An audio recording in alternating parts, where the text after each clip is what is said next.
అందరికీ నమస్కారం. ఒక సమస్య సమస్యే కావచ్చు, ఒకటి ఏదైనా మనల్ని కంటిన్యూగా వేధిస్తున్నప్పుడు, అరే ఇది ఎందుకు వచ్చింది, దేని నుంచి ఎలా నేను దాటాలి, అసలు ఎందుకు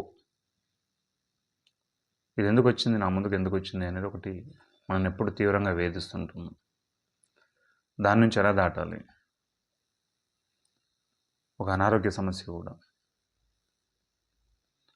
లేకపోతే బంధుత్వాల మధ్య సమస్య, ఏదైనా ఒకటి నేను వేధిస్తుంది అంటే అది నువ్వు జ్ఞానంతోనూ అజ్ఞానంతో నువ్వు చేసుకున్నది. అది జ్ఞానంతోనూ అజ్ఞానంతోనూ అది నువ్వు ఏర్పాటు చేసుకున్నదే. అంటే నువ్వు తెలిసి కానీ తెలియక కానీ నువ్వే అది కోరుకున్నావు, లేదంటే నువ్వే అది అలా ఏర్పాటు చేసుకున్నావు. అంటే అది కొద్ది రోజుల తర్వాత నీకే అది తిరిగి వస్తుంది. ఇది ఇలా కావాలి, ఇది ఇలా చేయాలి. నేను ఎప్పుడో ఒకసారి అనుకున్నాను కిరాణా షాప్ పెట్టాలి అని, కానీ ఒక 10-15 ఏళ్ళ తర్వాత అది అయ్యింది, క్రియేట్ అయింది. అంటే ఇది ఎందుకు వచ్చింది అంటే నేను ఒక 15 ఏళ్ళ కింద నేను ఒకసారి అనుకున్నాను కాబట్టి అది క్రియేట్ అయింది. అంటే మనకు ఏర్పడిన ప్రతి సమస్య కూడా అజ్ఞానంతో ఉండి మనము ఇది ఇలా ఉండాలి, ఇది ఇలా జరగాలి అని మనం ఊహించుకొని అనుకొని ఉంటాం. కాబట్టి అది కంపల్సరీ మనకు అది అలా వచ్చి ఉంటుంది, అంతే. దాని గురించి మనం దిగులు చెందాల్సిన అవసరం లేదు. అప్పుడు మనం ఎక్కడైతే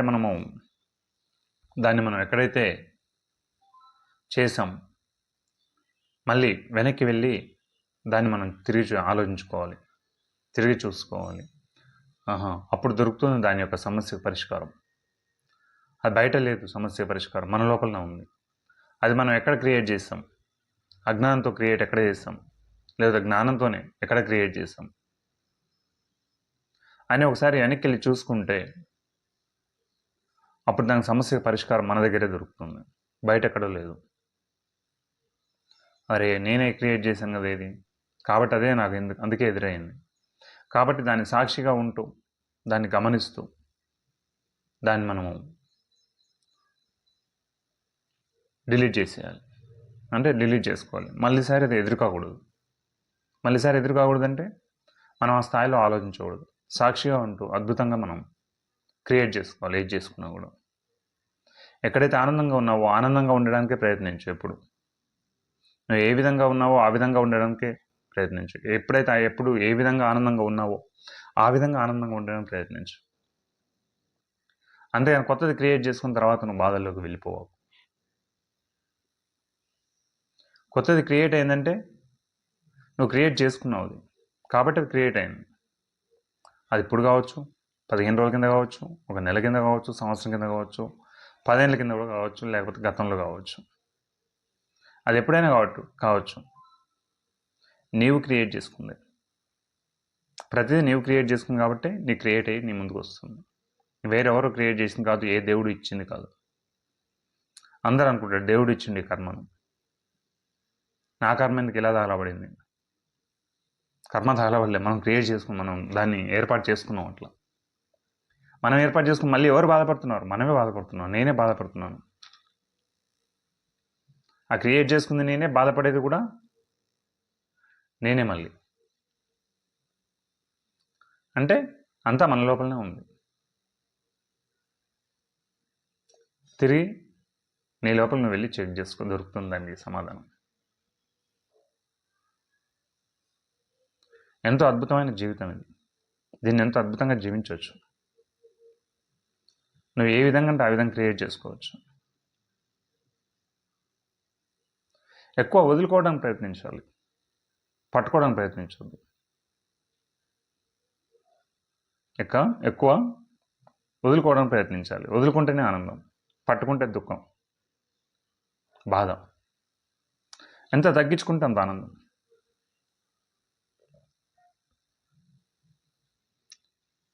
ఎక్కడైనా తగ్గించుకోవడానికి ప్రయత్నించండి. అంటించుకోవద్దు. అంటించుకున్నా కొద్దీ ఏదో ఒకటి వాడాలా ఈడీలా, వాడు అలా ఉన్నాడు అనుకుంటాం, వాడు అలా ఉంది కరెక్టే ఉన్నాడు. మనం చూసే దృష్టికోణం ఒకటే రాంగ్లో ఉంటుంది. కరెక్టే, అన్నీ కరెక్టే. ఏదున్నా దాని ప్రతిదాన్ని ఎంజాయ్ చేయడమే. ఎవరు ఎలా ఉన్నా ఏం లేదు, వాడు ఎలా ఉన్నా ఏం లేదు. ఆయన దగ్గర నీకు ఏం కావాలి అది తీసుకో. నీకు కావాల్సిన జ్ఞానం ఉందా తీసుకో, లేదంటే వదిలిపెట్టేసేయి. దాని గురించి వాదించడం ఎందుకు? అసలు మాట్లాడడానికి ఎక్కడ ఏది లేదు. మనకు తెలియక అజ్ఞానంతో వాదిస్తాం, అజ్ఞానంతో మాట్లాడతాం. ఒకరిని ఉద్దేశించి కాదనేది, అందరిని ఉద్దేశించి నేను అనుకుంటున్నాను. నాకున్న జ్ఞాన స్థాయిలో మనకు అక్కడ జ్ఞానం తీసుకోవాల్సిన జ్ఞానం ఉంటే తీసుకుని, లేకపోతే వదిలిపెట్టేసిద్దాం. ఎవరిదైనా ఏదైనా నీకు అవసరం ఉంటే తీసేసుకో అక్కడి నుంచి.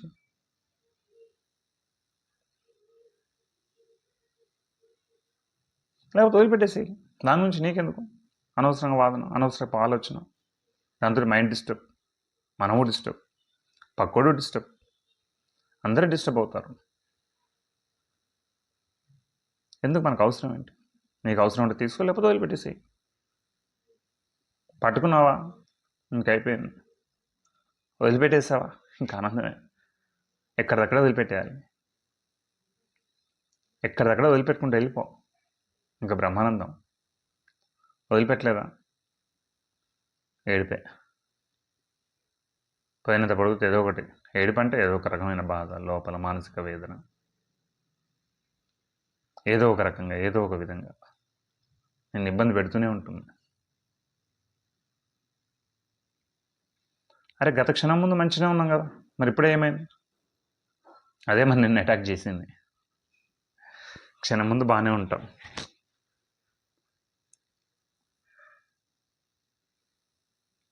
ప్రతిదీ జీవితానుభవాలే. కానీ ఆ సమస్య కూడా వచ్చినప్పుడు దాని నుంచి నేర్చుకోవాల్సిన జ్ఞానం ఉంటుంది, నేర్చుకో, క్లియర్ అయిపోద్ది, ఇంకేం ఉండదు. అలా ఆ జ్ఞానం నేర్చుకున్నంత వరకు నీ దగ్గర ఉంటుంది. అది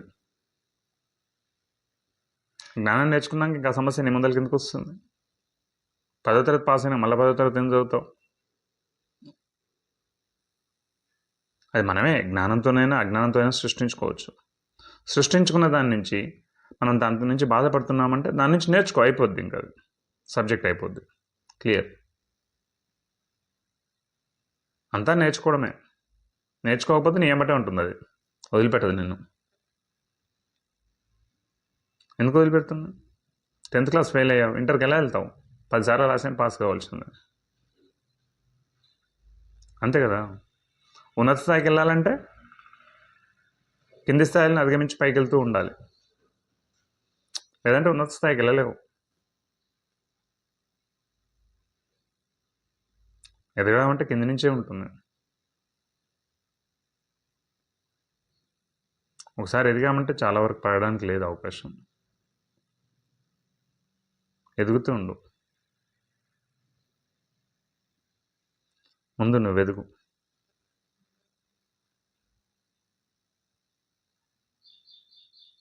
ధన్యవాదాలు.